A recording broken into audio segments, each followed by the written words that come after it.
Eu cumprimento você com a paz do Senhor.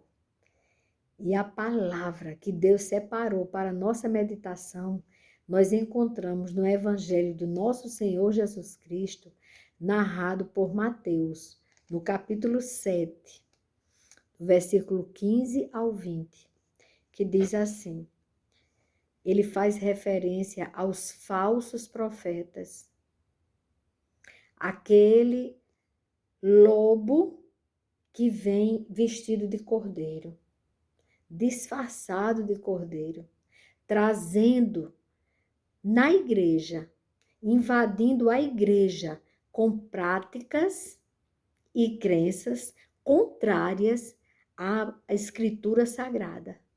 Tudo que é contrário à palavra de Deus, às Escrituras Sagradas, são heresias. O que foge da palavra de Deus, o que foge daquilo que Deus deixou para nós, é o livro mais atual do mundo. É o livro mais verdadeiro do mundo. Ele mostra onde o homem falhou e suas consequências. Ele mostra que o homem que foi fiel a Deus, ele foi bem-sucedido. Ele passou por dificuldades, pelas provações e não desanimou, não voltou atrás, não ouviu palavras diferentes das Escrituras. E quando ouviu, não deu ouvidos, não acreditou. O que está acontecendo hoje? Nós sabemos que existe uma verdadeira onda de ataques à Igreja do Senhor. A Igreja do Senhor está sendo bombardeada por penetras, por infiltrados, por lobos com veste de cordeiro, tentando enganar, tentando convencer de uma crença mentirosa, contrária à palavra de Deus. Cuidado com as heresias. Cuidado com as práticas estranhas que estão invadindo a Igreja do Senhor. Isso é muito grave. Isto é muito grave.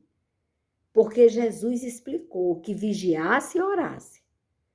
Porque esse ataque à Igreja do Senhor tem consequências terríveis. E olha o alerta que ele fez. Jesus Cristo fez referência aos falsos profetas. Ele disse assim, capítulo 7, a partir do versículo 15. Cuidado com os falsos profetas que se apresentam a vocês disfarçados de ovelhas, mas por dentro são lobos vorazes. Pelos seus frutos vocês os conhecerão. Se você vir que aquela pessoa está dando maus frutos, que o que sai dele não é a palavra de Deus, ele distorce a palavra de Deus para adequar o pecado dele, para ficar como que está tudo muito bem no pecado, porque pecado continua sendo pecado. Os mandamentos da lei de Deus continuam os mesmos. Então, quando você vir alguém falando ou tentando te convencer de que agora tem que haver uma mudança, porque naquele tempo era aquele tempo, mas esse tempo agora é permitido, esse é falso profeta. E olha o que ele diz, que ele continua. Pelos seus frutos vocês os conhecerão. Por acaso se colhem uvas de espinheiros? Ou figos de ervas daninhas? Claro que não. Assim, toda árvore boa produz frutos bons. Porém, a árvore má produz frutos maus. Você vê pelas atitudes da pessoa. Que mesmo que a pessoa esteja até falando, lendo a Escritura, mas distorcendo, esse é o falso profeta. Cuidado com ele. E aí ele continua: a árvore boa não pode produzir frutos maus, e a árvore má não pode produzir frutos bons. Toda árvore que não produz bom fruto é cortada e jogada no fogo. Então, esse falso profeta vai responder diante de Deus e será cortado e lançado ao fogo, fogo eterno. Assim, pois, pelos frutos deles, vocês os conhecerão. Cada coisa horrível que estão fazendo na igreja do Senhor. Eles esquecem da cruz. Quando esquece da cruz, quando tira Jesus do centro, quando esquece da necessidade que nós temos da presença de Deus, então deixa de ser igreja. Quando aquela pessoa ocupa o púlpito, chega ali, pega o microfone e começa a falar coisas absurdas que não têm absolutamente nada a ver com as escrituras sagradas, ali é apostasia. Ali está distorcendo. Ali está confundindo a mente daquele que lê pouco a palavra de Deus. Porque, infelizmente, tem muita gente que não conhece hoje, que o conhecimento cresceu tanto, mas não conhece o livro mais importante do mundo, as Escrituras Sagradas, a palavra de Deus. Porque quando você conhece a verdade, você é liberto. Você não corre o risco de cair nas garras do falso profeta, daquele que prega heresias. A igreja que deixa de pregar Jesus como centro, o Cordeiro Santo, aquele que veio nos reconciliar com o Pai, esse não vem de Deus. Aquele que quer modificar a verdade da palavra de Deus, não vem de Deus. Aquele que prefere esquecer de alguns capítulos da palavra de Deus para que o seu pecado seja considerado comum, normal, natural, perdoado e relativo. Aquele que relativiza o pecado, ele é inimigo de Deus. Ele é o nosso adversário. Ele está perdido e ele está levando você para a perdição. Não ouça a voz de um lobo. Às vezes a palavra vem tão mansa.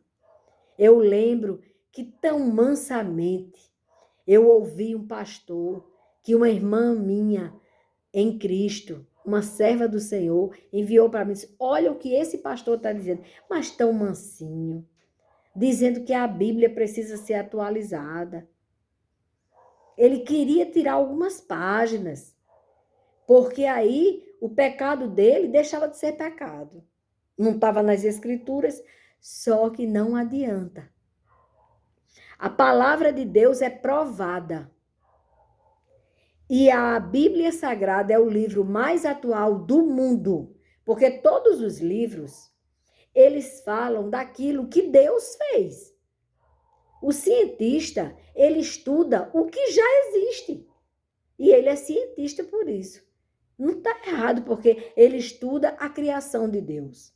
Mas ele não pode negar o Criador, porque aí ele se torna um bobo, um insano. A pessoa que suga, estuda uma coisa criada por Deus e não ver Deus nela, apesar de não saber explicar por que ela existe, esse precisa de conhecer. Muitas vezes o homem estuda muito, mas o livro da verdade, o livro mais antigo, o livro mais lido e estudado. Ele não leu, porque não teve tempo. Ficou tão preocupado com as coisas do mundo, com a criação, que esqueceu do Criador. Porque este livro revela quem é o Criador. Revela quem é o Filho de Deus, Pai. Revela que hoje o Espírito do Senhor está em cada um daquele que acredita que Jesus Cristo é o Filho de Deus. É o Messias prometido. É o Cordeiro que foi imolado pelos nossos pecados, arrependidos. Porque não tem essa coisa de, ele é bom, então porque ele é bom, eu vou pecar e aí ele vai ter que perdoar, porque ele é bom mesmo. Não é assim. Deus está pronto para perdoar o pecador que se arrepende e que não volta para o vômito, igual um cachorro que volta para o vômito, lambe o vômito. É isso que não pode acontecer, igreja. Nós precisamos entender isso. Não há mais tempo. Precisamos entender para não cairmos nas mentiras do mundo que tenta contra a igreja do Senhor. Nós não podemos. Nós precisamos urgentemente de um despertar. Até aqui, igreja. Que a paz do Senhor esteja com cada um de nós. Esteja com você, de forma individual, para você refletir. Que você precisa estudar a palavra de Deus para que você possa vencer o dia mau.